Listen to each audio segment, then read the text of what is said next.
Assalamu alaikum wa rahmatullahi wa barakatuh. Hurmatli musulmon bavurlar, agayinlar, sizler menen mana bir keremet hadispen bölüsküm gelip otur.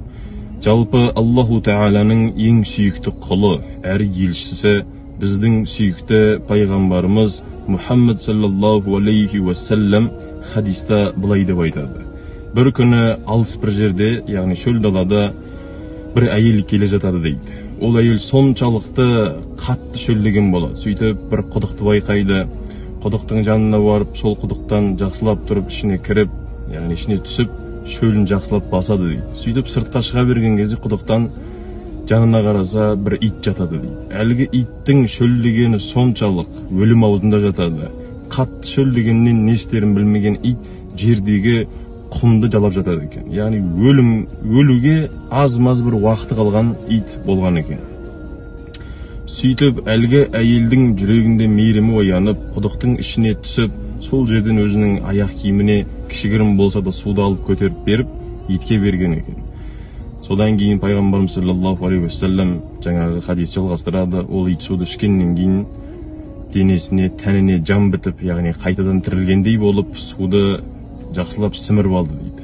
Және де бұл істеген мейірімділігі үшін, бұл істеген жақсылығы үшін Аллаху Тағала ол әйелдің барша күнәсін кешірді деп айтады. Және де қосып айтады, расында бұл әйел жезөкше болған екен дейді.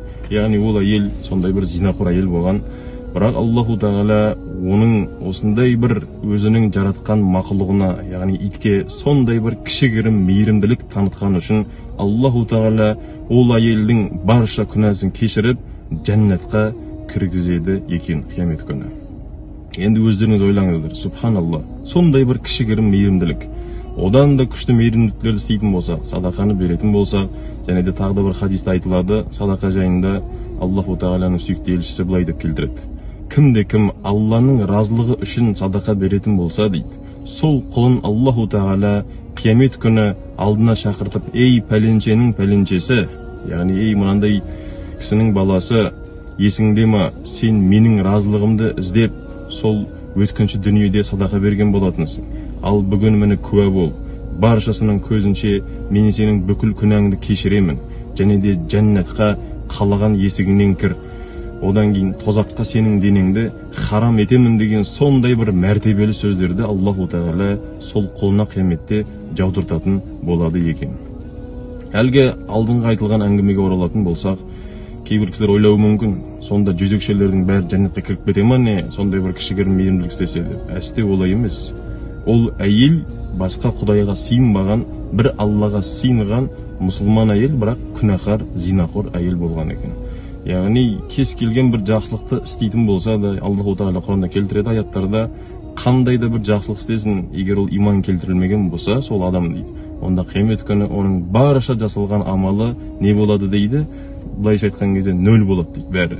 Сол себепті бүкіл нәрсені, яғни жақсы ізгі амалдарды істейтін кезде оның шарты біз бірінші мұсылман, яғни Аллахқа ғана иман келтірген құл болуымыз керек екен. Содан кейін Аллахтан кешірім сұрасақ, сондай бір сауапты істер, ізгі істерді Алланың разылығы үшін істейтін болсақ, Аллаху Тағала біздің де күнәларымызды кешіреді. Аллах Тағала баршамыздың күнәмізді кешірсін. Расында біздің күнәміз көп, күнәміз таудан да үлкен, тастан да қатты, жасырын жария істеп жүрген күнәларымыз да бар. Аллаху Тағала баршасын кешірсін. Баршамызға тақуалықты, салихалықты нәсіп етіп, ертең өлім сәті келген кезде «Ла илаха иллаллах, Мұхаммадур Расулаллах» деп жанымызды тапсырып, қабірде жатқан кезде мұнкар мен накирдің сұрақтарына оп-оңай жауап беріп, Алланың алдына барған кезде амал дәптеріміз оң жағымыздан беріліп, және де жәннатта пайғамбарымыз саллаллаху алейхи вассаламмен садақа, зекет берген, және де пайғамбарымыз саллаллаху алейхи вассаламның сахабаларының қатарында болатындай тақуалықты нәсіп етсін Аллаху Тағала. Аллаға аманатсыздар. Ассаламу алейкум ва рахматуллахи ва баракатух.